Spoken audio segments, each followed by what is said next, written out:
मुग़ल सल्तनत का एक ज़माना था जब हर तरफ एक ही नाम गूंजता था, बादशाह ज़िल-ए-महताब। ये बादशाह ना सिर्फ अपने अदल व इंसाफ के लिए मशहूर था, बल्कि इल्म, फ़न और रूहानियत से भी गहरी वाबस्तगी रखता था।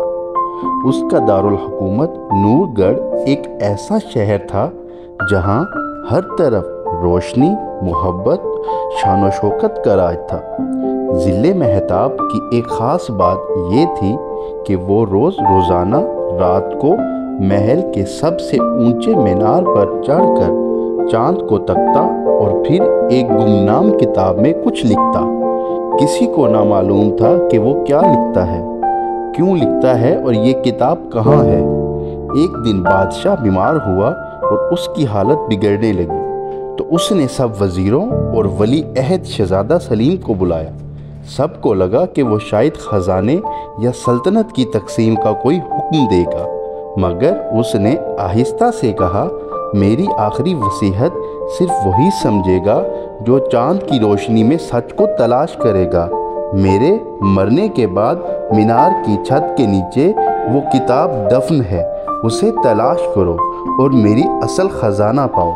बादशाह के इंतकाल के बाद पूरे मुल्क में शोक का आलम था, लेकिन शहज़ादा सलीम जो अपनी जवानी में ऐशो इशरत में डूबा हुआ था, इस वसीयत को सुनकर चौंक गया। उसने फैसला किया कि वो बाप की लिखी किताब तलाश करेगा। चांदनी रातों में वो मीनार की छत पर जाता, मगर कुछ न मिलता। महीनों की तलाश के बाद एक दिन चांद को गौर से देखते हुए उसने महसूस किया कि मीनार के एक पत्थर पर एक हल्की सी रोशनी पड़ रही है जो बाकी पत्थरों से मुख्तलिफ है। जब उसने वो पत्थर हटाया, नीचे एक लकड़ी का संदूक नज़र आया। वो संदूक खोला गया और उसमें वही किताब थी। किताब के अंदर लिखा था, मेरे बेटे, ये सल्तनत खजाने से नहीं सच्चाई से चलती है।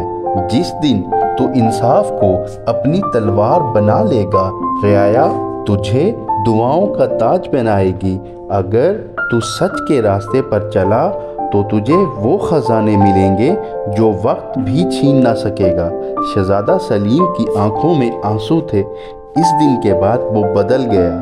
रियाया उसके अदल व मोहब्बत की मिसालें देने लगी और यूं नूरगढ़ एक बार फिर रोशनी का मीनार बन गया, सिर्फ सोने चांदी से नहीं बल्कि सच्चाई और इंसाफ से।